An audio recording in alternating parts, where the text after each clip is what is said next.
realmente yo nací aquí en la calle Navarro Villoslada, en el número 16 concretamente, y luego a los 13, 14 años me trasladé a la calle Sangüesa, y luego a los 17 años me metí jesuita y ya he desaparecido de esta ciudad, he vuelto como turista, pero ya el resto de mi vida lo he pasado fuera de aquí. Entonces, y cuando yo entré jesuita, hice el noviciado y lo que se llama el juniorado, que son estudios especializados de clásicos grecolatinos y no sé qué, y literatura y oratoria y no sé qué, en el monasterio de Veruela. Entonces resulta que yo cambio mi pequeña casa de la calle Sangüesa por una casa que es mi domicilio, es mi casa y es mi único domicilio, que es un monasterio maravilloso del siglo XII, fantástico, que está enclavado en la falda del Moncayo, muy cerquita de Navarra, pero está en la provincia de Zaragoza. Bueno, y de ahí paso a otro lugar maravilloso, que es el santuario de Loyola. El santuario de Loyola, que es tan maravilloso que dentro de ese edificio, que es del siglo XVII, XVIII, que todos conoceréis, está la casa de San Ignacio, que tiene una cosa fantástica, y es que en el piso de arriba a San Ignacio se le apareció la Virgen. O sea que yo he vivido en un sitio donde se había aparecido la Virgen también, y en un sitio fantástico. Y ahí me trasladé al colegio de Tudela. Los jesuitas de Tudela eran no solamente el colegio de los jesuitas, eran los dueños mentales y prácticamente morales de Tudela, porque bueno, éramos adorados, De ahí pasé a un monasterio más fantástico todavía, inaudito, que es el monasterio de Oña, también del siglo XII, que era como una ciudad dentro del monasterio, donde había la panadería, la herrería, había un criadero de truchas, había un monte entero por donde subía una tapia que era como la muralla china que sube haciendo eses por la... Y había unos lugares todo paradisíaco. Pues esos han sido los lugares que eran mis domicilios durante esa época. Yo narro en este libro el mundo jesuítico con dos condiciones que me he puesto a mí mismo. La primera, y además que me parece la más honesta y la más bella, yo a los jesuitas les debo gran parte de lo que tengo, porque estudié varias carreras con ellos, carreras de filosofía, de teología, y otras mil cosas que se estudiaban. Incluso había un curso de marxismo, o sea que, en fin. Y vamos a ver, ¿por dónde iba? Ya no me acuerdo. El mundo jesuítico yo lo trato con mucho respeto. Quiero decir, no soy creyente, pero y sin ninguna acritud, sin ninguna crueldad, y desde luego sin poner absolutamente ningún adjetivo al mundo jesuítico. Pero, y aquí viene lo más interesante, pero utilizo el bisturí y penetro con toda la profundidad de la que yo he sido capaz de captar en mi vida jesuítica, toda la profundidad de qué eran los jesuitas, cómo funcionaban, qué función tenían dentro de la Iglesia, qué importancia tenían, y todas mis aventuras dentro del mundo jesuítico.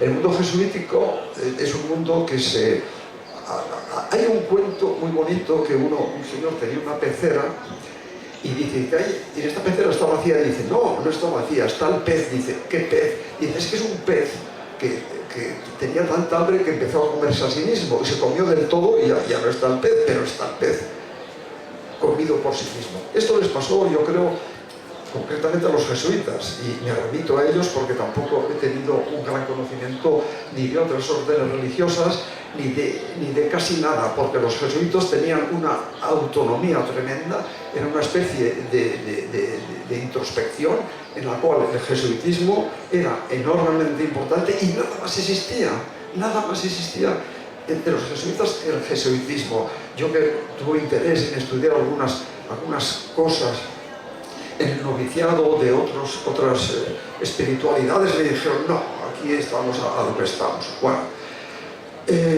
Y entonces trato con una enorme pulcritud, pero también con, no sé, haciendo una vivisección absoluta de lo que es la Compañía de Jesús, el pensamiento jesuítico, cómo funciona, por qué funciona, cuáles son mis experiencias, qué función tiene dentro de la Iglesia, y también desmonto toda la catedral mental de la filosofía y teología cristianas con toda sencillez y con toda pulcritud.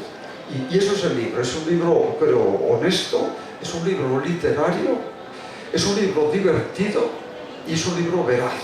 Quiero decir que tiene muchas cosas por las que a cualquier persona, sea creyente o lo que fuera, o sea budista, se va a enterar aquí de qué es la Compañía de Jesús con mucha honestidad. Esto no es un libro contra los jesuitas, ni mucho menos. Sería tirar piedras contra mi propio tejado. Pero es un libro que sale del corazón. En fin, y por eso así lo presento. Por ejemplo, una cosa que me llamó la atención es que había mucha documentación, libros, escritos, cosas, y que ponía una frasecita en los libros, en la primera página, una advertencia, y decía ad usum tantum nostrorum, es decir, solo para el uso de los nuestros. Esto me recuerda la cosa nostra, ¿no? Esto es para nosotros y de nosotros no sale. No lo critico, pero lo digo como cosa simpática.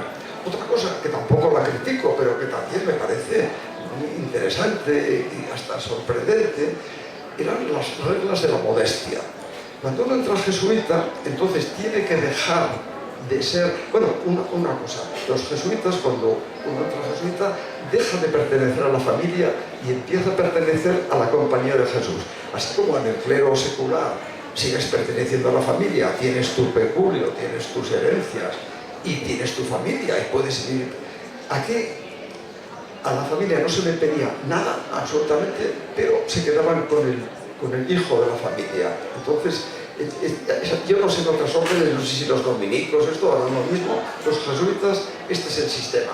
Entonces, los jesuitas cogen a esa persona de 17 años, teníamos que entrar con el preuniversitario, que ahora ya no existe, es decir, después del bachillerato, a los 17 años se hacía el curso preuniversitario. Teníamos que tener todos el curso preuniversitario aprobado y entonces empieza la carrera jesuítica, o sea, no empezaba en la infancia, no hay seminarios en los jesuitas, sino que son personas ya que no se forman en el bachillerato, sino que ya han terminado el bachillerato y son, por así decir, universitarios. Entonces, esa personita de 17 años sufre una transformación tan absoluta, con un lavado de cerebro, y no lo digo peyorativamente, pero creo que es una expresión muy cierta. Entonces, como toda persona que se entrega a cualquier orden religiosa, o sea, sin excepción, estos empiezan una nueva vida de neófitos, y es así siempre, en todas partes. Pero en el mundo jesuítico, por ejemplo, era un mundo que provenía de un militar, que es Ignacio de Loyola, con un historial de la Compañía de Jesús, de personas muy especiales. ¿Por qué muy especiales? Pues muy sencillo. Todas las órdenes religiosas, todas, sin excepción, el fundamento de la orden era cantar en el coro durante toda su vida las alabanzas al Señor. 6 o 7 veces al día, prima, nona, tercia, completas, no sé, bueno, todo eso es una orden religiosa. Y entonces Ignacio de Loyola, este señor, de pronto se le ocurre, como militar que era, hacer una orden religiosa con una peculiaridad que no existía y además que era imposible. Esa peculiaridad era una orden religiosa como cualquier otra, con los votos, pero que no cantara en el coro, sino que fuera la caballería ligera de la Iglesia. Cuando se lo propuso al Papa, dijo que nanay, que la orden religiosa cantaba en el coro. Pero a este señor se le ocurre una treta maravillosa, y es decir, bueno, además de los 3 votos, esta orden religiosa va a tener un 4.º voto de obediencia personal de cada jesuita directa al Papa.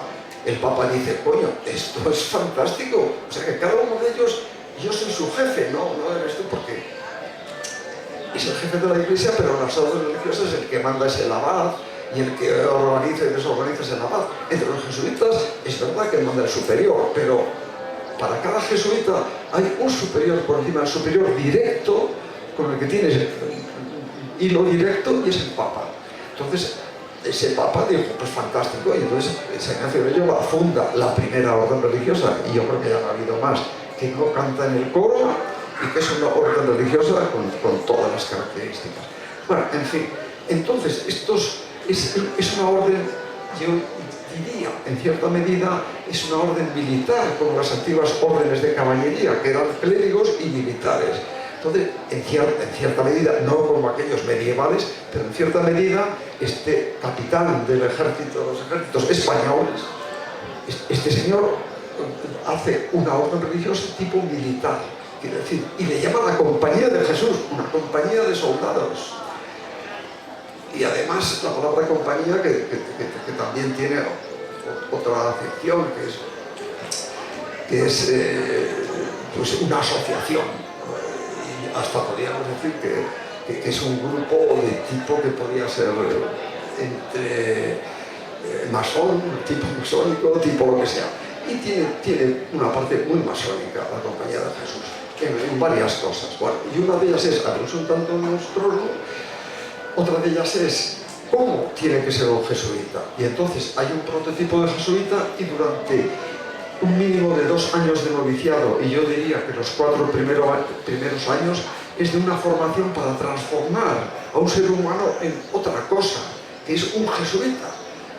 Ese jesuita tiene que tener internamente unos condicionantes de tipo místico, en fin, y tiene otros condicionantes externos. ¿Cómo tiene que ser un jesuita? Un jesuita no puede ni reírse demasiado ni demasiado poco. La cabeza no puede estar ni muy alta ni muy baja. La mirada no puede estar solamente mirar a una persona de frente, no. A no ser que esa persona pues tenga tal, etcétera. Quiero decir, y toda esa transformación es una transformación tremenda, muy dura, muy dura, muy dura. Una cosa que puede llamar la atención en este libro, por ejemplo, pues el mundo de los cilicios, las disciplinas, y toda una serie de formas de hacer y de actuar como si fueras humilde, como si fueras, no sé qué. Hay 1000 cosas, todas verídicas, y perfectamente constatables. Yo no sé si alguien ha escrito. Estos libros tienen una cualidad muy especial, y es, yo cuando pasó el tiempo y recordaba mi infancia aquí en Pamplona, yo decía, bueno, a ver, ¿qué se ha escrito de esto? ¿Qué queda de esto? Y me di cuenta que no había nada.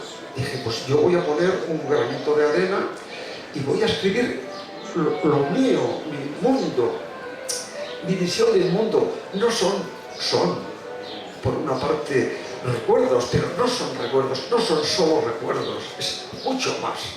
Hay mucho más detrás de cada cosa de esta, si se sabe leer o si se quiere leer en ese sentido.